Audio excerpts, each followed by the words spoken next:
Hati-hati. Kalau Anda merasa soleh, sholat udah rajin, puasa rajin, taklim rajin, tapi merasa benar sendiri. Dan menganggap orang lain salah semua. Maka Allah lebih mencintai orang salah yang tobat dibandingkan dengan Anda. Itu sesuatu tanda yang harus dievaluasi. Ada sesuatu yang salah. Ya, orang soleh itu sedang mengevaluasi diri. Istighfar. Sebelum subuh istighfar kepada Allah dan seterusnya.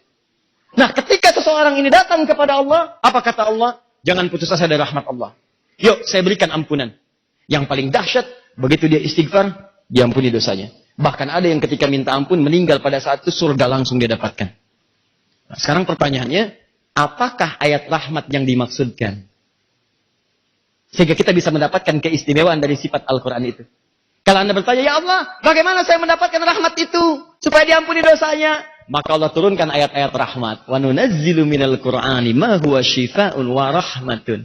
Ini buka ayatnya. Bacakan. Mintakan kepada Allah. Mohon dengan khusyuk. Begitu kamu mohonkan, maka aku ampuni semua dosa-dosanya. Jadi, kenapa Al-Quran punya sifat rahmat salah satunya? Untuk memberikan gambaran kepada kita, kalau Anda merasa pernah punya dosa, ingin kembali kepada Allah, maka gunakan ayat-ayat rahmat itu untuk memohon kepada Allah subhanahu wa ta'ala. Seperti Allah mengampuni dosa-dosa Adam, seperti itulah Allah akan mengampuni semua dosa anak cucu Adam. Paham sampai sini?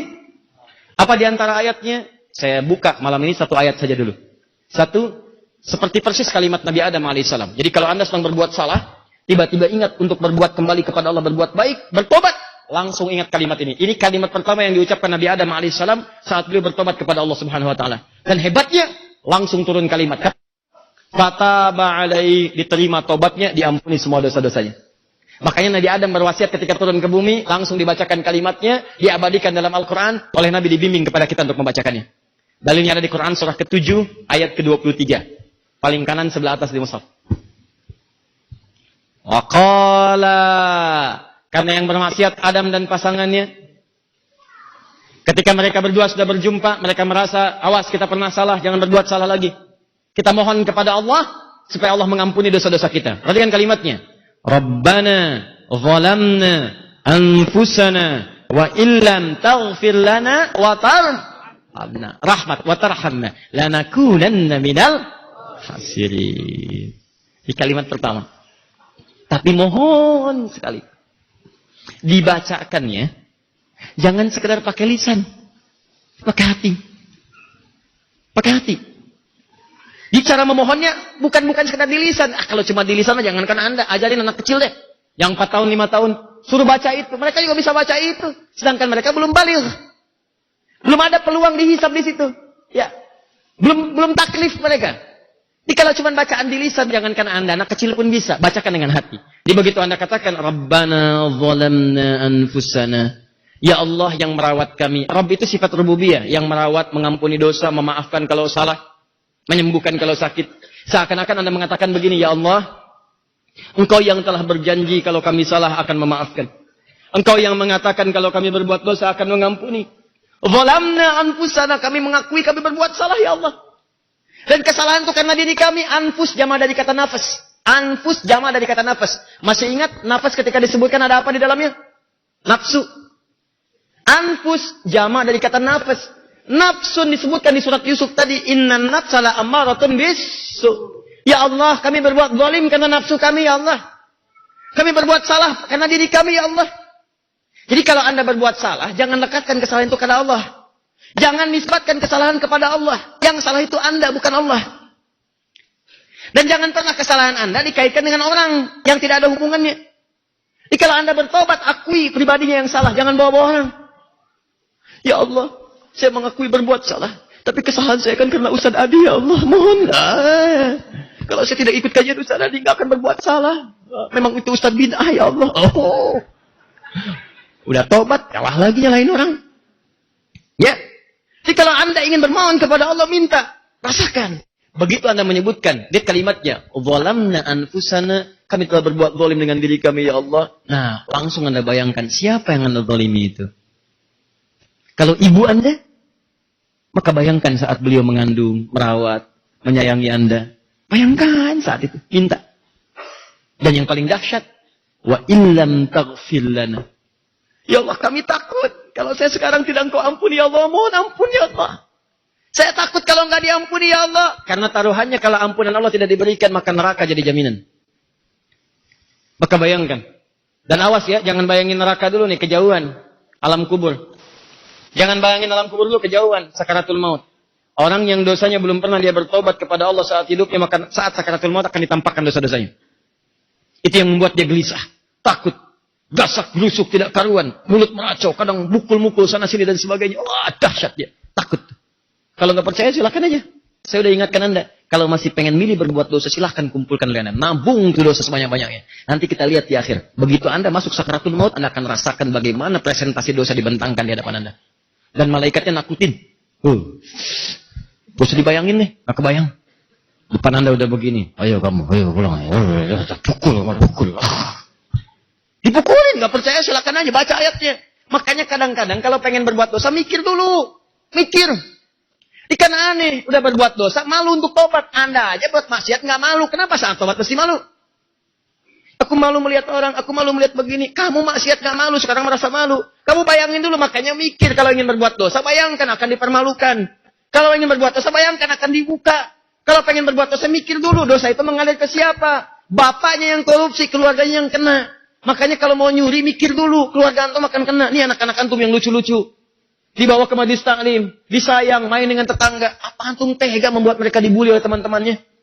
Anak koruptor, anak pencuri, anak penipu. Kasihan anak itu. Dia belum tumbuh sedang menanggung dari kesalahan Anda. Kenapa? Karena dosa yang Anda bawa itu bawa ke rumah, dimasak oleh istri Anda, dimakan oleh mereka. Jadi mereka kebagian dari dosanya. Kebagian dari hinaannya, kebagian dari celahannya. Antum mikir dulu kalau ingin berbuat salah. Antum anak, antum berbuat salah, bapak, ibu antum kena. Sudah mengandung dibikin susah, melahirkan susah, menyusui susah, sudah dewasa bikin susah juga. Antum apa nggak punya waktu untuk membuat bahagia bagi orang tua? Tobat. Balik. Dan kalau sudah dibuka, itu artinya Allah membimbing Anda untuk tobat, bukan ingin mempermalukan Anda. Hukuman sosial itu untuk membuat Anda mengerti, ini di akhirat lebih parah. Ini yang tahu baru orang-orang sekitaran, di akhirat dibuka. Malaikat pun tahu semua, jin tahu semua, setan diketawa aja. Itu ketawain aja habis semuanya tuh. Mumpung kita filmnya dibuka sekarang, filmnya, maka edit dari sekarang sebelum dibuka di akhirat. Kalau ada kata-kata yang kotor, dubbing. Isi dengan yang bagus-bagus. Kalau ada adegan yang kotor, sensor. Hapuskan, ganti. Cara ngapusnya tobat. Hilangin, sebutkan. Jadi begitu mengatakan, "Zalamna anfusana," ingat siapa yang dizalimi itu. Teteskan air mata, minta. Bayangkan siksa kubur, bayangkan neraka. Kata malaikat, "Akhriju anfusakum, baik keluar kamu." Gak mau keluar ya, saya pukulin, pukul depannya, belakangnya segala. Itu di Quran surah 8 ayat 50. Keluarin. Silakan kalau nggak percaya. Hanya malam ini selesaikan urusannya. Watarhamna, dan kau berikan rahmat kepada kami. Nah, jadi begitu dosa diampuni, turun sifat ampunan Allah, rahmat turun. Begitu rahmat turun, hapus semuanya, beres, hilang. Kalau kami nggak dapat rahmat itu ya Allah, lalakunana minal khasirin, kami akan rugi. Daripada kita rugi sebelum pulang, lebih baik hapuskan sekarang. Itulah sebabnya ketika kita berbuat salah teman-teman sekalian, kenapa ayat rahmat dibandingkan dengan syifa? Syifa itu kan obat penyakit. Kenapa disandingkan dengan rahmat? Rahasianya adalah, saya tutup, kenapa di Quran surah 17 ayat 82 rahmat disandingkan dengan syifa? Karena pertama, kalau orang sudah berbuat salah, pasti akan hidup dan bersanding penyakit dalam dirinya. Jadi kalau orang mencuri, itu sebenarnya sedang masukkan penyakit pada dirinya. Nggak percaya silakan. Anda belum pernah mencuri selama hidup, begitu keluar dari masjid ini, nyoba-nyoba mencuri, pasti akan kepikiran. Di jalan kepikiran. Kamu salah. Kamu dikutuk terus tuh sama jiwa takwanya. Kamu salah, cepat balikin. Kamu keliru. Itu kesiksa dengan keadaan. Bertemu orang, jadi hati-hati. Jadi diam-diam, ditakut ketahuan. Yang tadinya bebas, jadi tersiksa. Makan, jadi perasaannya jadi nggak nyaman. Itu ngundang penyakit. Makanya ketika antum diampuni dosanya oleh Allah, penyakit itu seketika dihilangkan. Seakan-akan dapat rahmat Allah, bonusnya syifa. Kalau orang sudah diampuni dosanya, maka akan tenang hatinya. Bebas dari pikiran-pikiran, bebas dari penyakit, hidupnya lebih bersih lagi. Itulah rahasianya kenapa syifa disandingkan dengan rahmat di ayat tadi. Jadi kalau Anda ingin dibebaskan dari semua penyakit-penyakit urusan dunia, maka yang pertama, gugurkan dulu dosa-dosa Anda di hadapan Allah Subhanahu wa taala. Saya tutup, itu yang dimaksudkan kalimat Nabi Nuh di Quran surah 71 ayat 10 sampai dengan ayat 12. Ketika umatnya banyak berbuat salah, kata Nabi Nuh, "Faqultu astaghfiru rabbakum innahu kana ghaffara." Aku katakan pada umatku, kalian cepat istighfar, tobat.